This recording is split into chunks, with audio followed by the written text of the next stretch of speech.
अथोदीचीं दिशं यातु स्वैर्ज्ञातगतिर्भवान् इतोऽर्वाकप्रायशः कालः पुंसां गुणविकर्षणः।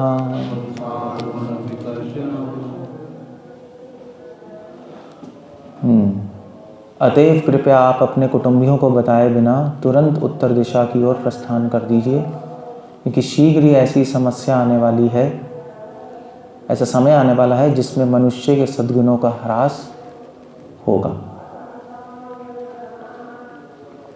किसको कह रहे हैं? अच्छा, धृतराष्ट्र को ना। अच्छा, अभी भी वही चलेगा। ओके, तात्पर्य शिला प्रभुपाद लिखते हैं, मनुष्य धीर बनकर या अपने संबंधियों को बताए बिना घर छोड़कर हताश जीवन की क्षति पूर्ति कर सकता है। और विदुर ने अपने अग्रज के अविलंब इस मार्ग को अपनाने की सलाह दी, क्योंकि कलयुग का शीघ्र ही आगमन होने वाला था। That's a whole idea. अथो दीचिम दिशम यातु। विदुर जी ने धृतराष्ट्र से कहा कि आप उत्तर की दिशा में जाइए। उत्तर मतलब बेसिकली ये लोग तो हस्तिनापुर में रहते थे। उत्तर मतलब हरिद्वार की ओर, हरिद्वार हिमालय की ओर। पांडव भी हिमालय की ओर ही गए थे। हरिद्वार हिमालय का एंट्रेंस है, तभी इसको हरि का द्वार बोलते हैं। सो वहीं जाने को बोला होगा कि वहाँ जाइए आप। और स्वैर ज्ञाता गतिर्भवान, और अपने संबंधियों को छोड़ के उनको बिना बताए जाइएगा। अपने कुटुंबियों को बताए बिना। जब घर छोड़ा जाता है तो कोई फंक्शन नहीं होता, कोई डेट नहीं निकाली जाती कि मैं घर छोड़ रहा हूँ। वेस्ट में करते हैं, वेस्ट में फेयरवेल पार्टी होती है। मैं एक बार वहाँ पे था, कहाँ था मैं, याद नहीं, ओमाहा में, अमेरिका में, मिड वेस्ट में। तो वहाँ पर ओमाहा में सामने एक फॉरेनर पार्टी कर रहा था। तो मैंने कहा ये क्या हो रहा है? तो कहते हैं फेयरवेल पार्टी है। किसकी थी? तो जो उसका बच्चा था, जब वहाँ पे बच्चे बड़े हो आते हैं 16-17 साल के, तो वो घर से निकाल देते हैं, वो घर छोड़ के चले आते हैं कि भी आप अपने पैरों पे खड़े हो, खुद देखो खुद। तो फेयरवेल पार्टी थी बच्चे के जाने की। फेयरवेल पार्टी कुछ नहीं होता घर, एट स्पिरिचुअलिटी में। बिना बताए किसी को घर छोड़ देना चाहिए। बताएंगे तो फिर लोग रिलेटिव्स फिर रोकेंगे, पकड़ के ले आएंगे। नहीं, मतलब शास्त्रों में लिखा है कि रिश्तेदार मगरमच्छ की तरह होते हैं। जो प्रबोधन सरस्वती कह रहे हैं, पढ़ रहे थे। जो लोग मगरमच्छ एक बार पकड़ ले पैर तो छूटेगा नहीं, फिर लॉक जॉ होता है उसका जॉ लॉक हो जाता है, टक। लॉक नहीं होता, उसके यहाँ के अंदर हड्डी में लॉक होता है। एक बार बंद कर ले तो लॉक हो गया उसका, फिर खोल नहीं सकते। फिर एक ही तरीका खोलने का, उसका तोड़ना पड़ेगा जबड़, अदरवाइज लॉक हो गया वो तो नहीं निकाल सकते आप। उसी प्रकार रिलेटिव्स फिर भी शायद मगरमच्छ के चंगुल से निकल जाए, रिलेटिव्स के चंगुल से नहीं निकल सकते आप। रिश्तेदारों के चंगुल से नहीं निकला था, बिना बताए छोड़ना पड़ता है। हम सब ने घर छोड़ा, बिना बताए छोड़ा था। मैं भी घर से भागा था, बिना बताए भागा था। पहली बार बता के कौन जाएगा, दूसरी बार बता के गया था। Nobody leaves like that. अच्छी एडवाइस है फुल टाइम बनने के लिए, अगर प्रैक्टिकल लेवल पे भी देखें। अथो दीचिम दिशम यातु स्वैर ज्ञात गति भवान इतो अर्वा का प्रायशः काला। और यहाँ पे कह रहे हैं कि क्यों छोड़ दें भाई धृतराष्ट्र? वैसे तो बहुत सारे रीज़न बताए धृतराष्ट्र क्यों छोड़ दें, क्योंकि पूरी तरह कुत्तों की तरह, विदुर जी कह रहे हैं, कुत्ते की तरह यहाँ पड़े हुए और पल रहे हो फालतू टुकड़ों पे। पांडवों के इतने आसक्त हो अपनी सीट से और अपने राज्य से, अब छोड़ना चाहिए आपको। अपनी स्पिरिचुअल लाइफ पे ध्यान देना चाहिए। हो गया, बहुत हो गया, that's enough is enough. Duryodhan भी नहीं रहा, कोई भी नहीं रहा आपका बच्चा। बट दूसरा रीज़न हमें बता रहे हैं कि कलयुग आने वाला है, कृष्ण भगवान जाने वाले हैं और कलयुग आने वाला है। श्रील प्रभुपाद लिख रहे हैं, बद्ध जी भौतिक संसार के कारण पहले ही पतित हुआ होता है। कलयुग में तो मनुष्य के सद्गुण निम्नतम स्तर पर पहुंच चुके होंगे। कलयुग में इसलिए स्पेस ट्रैवल मना है। पहले देवी देवता अप्सराएं आती थी यहाँ, तो अब तो अप्सरा कोई आ गई तो फिर तो पता नहीं रेप हो जाएगा, कुछ हो जाएगा। They can't come here, like पहले इतना हालत ख़राब है, तो पकड़ लेंगे, किडनैप कर लेंगे उसको।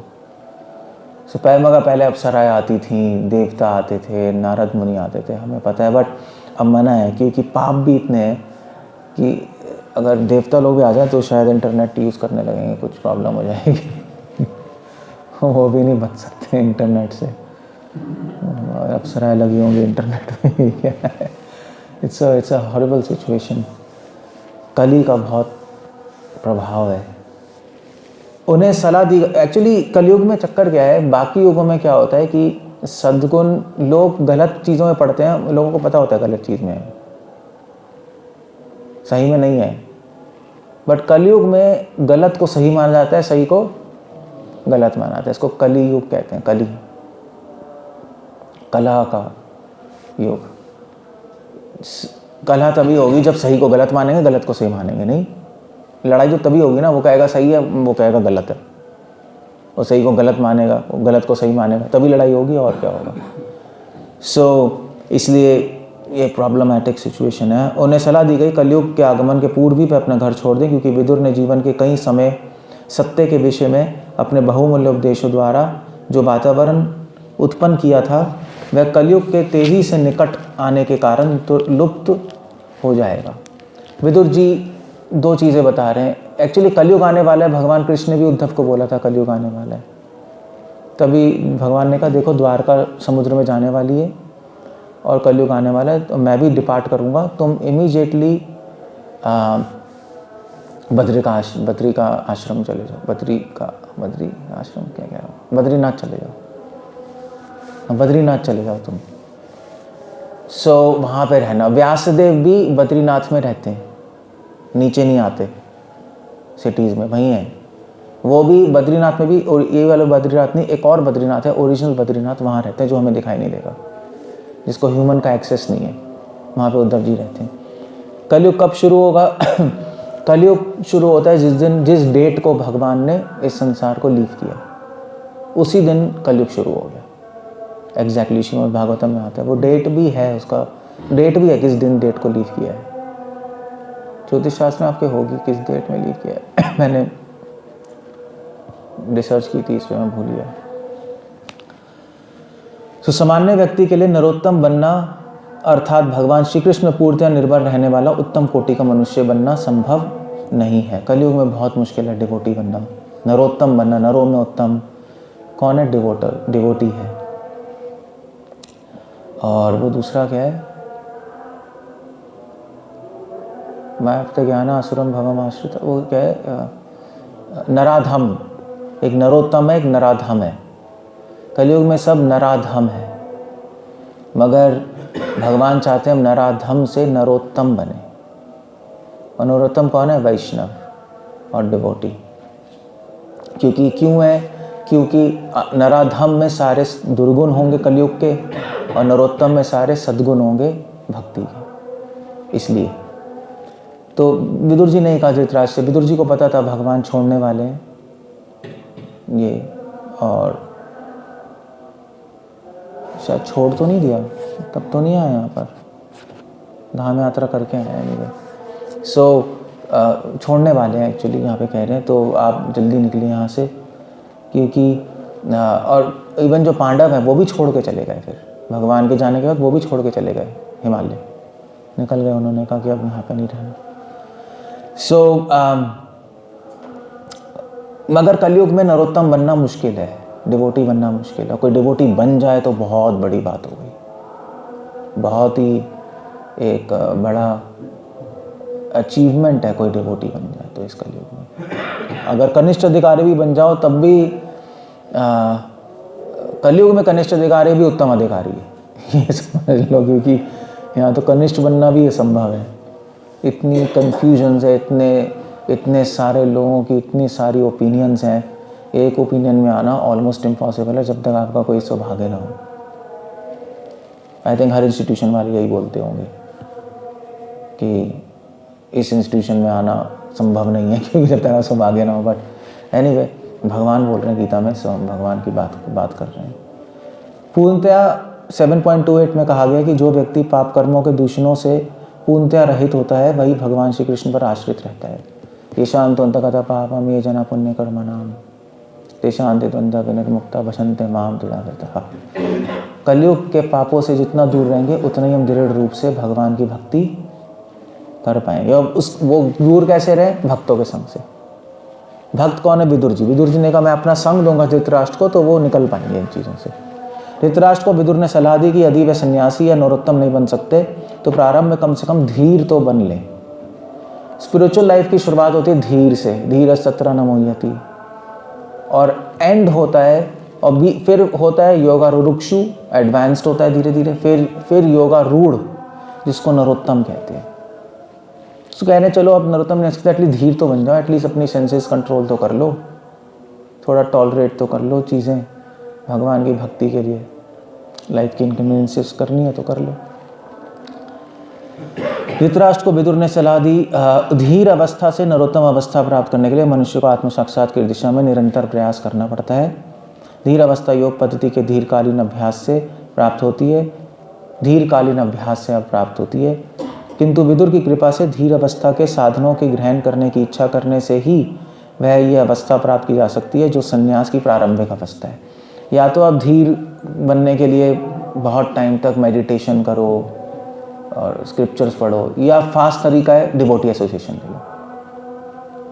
तो बहुत जल्दी हम इस्कॉन में देखते हैं कि डिवोटी ज्वाइन करते हैं और बहुत जल्दी ही क्या कहते हैं, बहुत जल्दी थोड़ा इंटरेस्ट कम हो जाता है मटेरियल वर्ल्ड में, नहीं रिश्तेदारों में, मटेरियल वर्ल्ड में हो जाता है, समझ आ जाता है अभी कुछ प्रॉब्लम है, ये नॉर्मल लाइफ नहीं है, किसी को भी समझ आ जाता है। फिर लोग दीक्षा लेते हैं, एटलीस्ट इस लेवल तक तो आ ही जाते हैं। कैसे आते हैं? नॉलेज नहीं होती उनको, कोई साधना भी नहीं होती, डिवोटी एसोसिएशन से आ जाते हैं। नॉलेज और साधना तो बाद में डेवलप होती है, तो अब कैसे एडवांस कर गए फिर? डिवोटी एसोसिएशन सुन सुन के। धीर अवस्था योग पद्धति से दीर्घकालीन अभ्यास से प्राप्त होती है, किंतु विदुर की कृपा से धीर अवस्था के साधनों को ग्रहण करने की इच्छा करने से ही यह अवस्था प्राप्त की जा सकती है जो संन्यास की प्रारंभिक अवस्था है। संन्यास अवस्था परमहंस अवस्था अर्थात प्रथम श्रेणी के भक्त की प्रारंभिक अवस्था है। That's how it goes. So ultimately हमारा लक्ष्य क्या है? हमारा लक्ष्य है संन्यास। संन्यास मतलब कृष्णा पूछ रहे हैं गीता में, अर्जुन पूछ रहा है कि भगवान संन्यास और वैराग्य में क्या अंतर है? सो भगवान ने कहा सन्यासी वैरागी है, वैरागी सन्यासी है, कोई अंतर नहीं है। बट अंतर यह कि सन्यास एक एक्सटर्नल ऑफिशियल डेजिग्नेशन है, उपाधि है। सन्यास जो उपाधि है उसमें जो एक्टिव प्रिंसिपल है, सन्यास में सन्यास सन्यासी क्यों? क्योंकि उसमें वैराग्य है, ये समझना चाहिए। तो अगर किसी में वैराग्य है और वो ऑफिशियली सन्यासी नहीं है तो वो भी सन्यासी माना जाएगा। क्लियर हो गया ना? जैसे भी पूछें कि भी हॉस्पिटल में जाएं, हमें कैसे पता लगेगा डॉक्टर कौन है? वो बोलेंगे जिन्होंने वाइट एप्रन पहना है, जो रूम में बैठा है अपने, वहाँ पे लिखा होगा डिपार्टमेंट में, वो डॉक्टर है।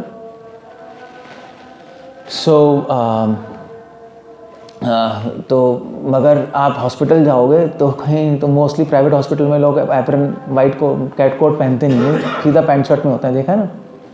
तो आप जाओ प्राइवेट में, आपको यहाँ तो कोई डॉक्टर नहीं आता, सब पैंट शर्ट में घूम रहे हैं। वेल वो डॉक्टर है क्योंकि उसको डॉक्टर की नॉलेज है। सो वाइट कोट ये सिग्निफाई करता है कि उसको डॉक्टर की नॉलेज है। मगर अगर वाइट कोट नहीं भी पहना, डॉक्टर की नॉलेज है, तो डॉक्टर ही है वो। सो ऐसी सन्यास की ड्रेस और सन्यास का डंडा, सन्यास आश्रम, वो सिग्निफाई करता है कि इस व्यक्ति में वैराग्य है। मगर अगर उसके पास सन्यास का डंडा नहीं है, सन्यास के कपड़े नहीं है, नॉर्मल कपड़े में अगर वैराग्य है तो उसको भी क्या बोलेंगे? सन्यासी। तो एक गृहस्थ भी सन्यासी हो सकता है।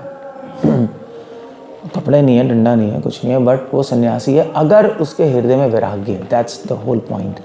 और एक सन्यासी भी गृहस्थ हो सकता है अगर उसके हृदय में आसक्ति है अपने कमरे से, अपनी चीज़ों से, अपनी पोजीशन से, तो उसको गृहस्थ ही कहेंगे।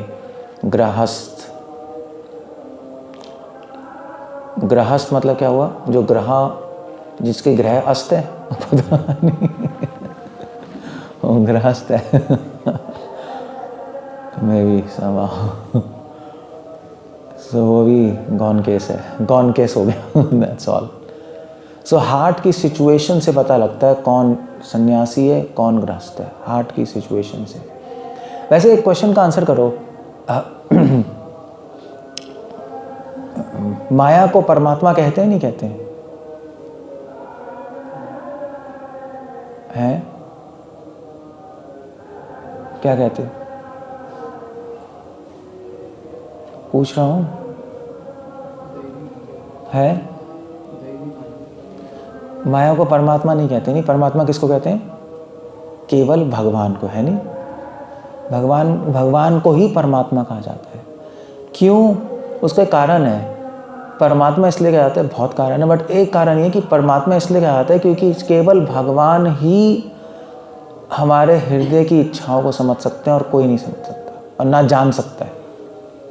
समझ सकता है, जान नहीं सकता। एक्सटर्नली जान नहीं सकता एग्जैक्टली उसके हृदय में क्या चल रहा है। ये पावर केवल भगवान के पास है। एग्जैक्टली उसकी इच्छा क्या है वो ना माया जान सकती है, ना कली जान सकते, कोई नहीं जान सकता। माया और कली तो केवल इच्छाओं से जो व्यवहार होता है, विचार होते हैं, उसको समझ सकती है। इच्छाएं नहीं जान सकते, इच्छाएं तो केवल भगवान ही जान सकते हैं, इसलिए उनको कहते हैं परमात्मा। तो हार्ट मैटर करता है। भगवान आपके हृदय में झांक के देख रहे हैं, आपकी इच्छा क्या है। आप घर में रह रहे हो मगर आपकी इच्छा है कि किस दिन मैं घर के झंझोटों से हटूं, किस दिन मैं भगवान का भजन करूंगा। भक्ति विनोद ठाकुर कह रहे हैं, आमी जमुना पुलिना कदम बगाना ने नहीं, कैसे,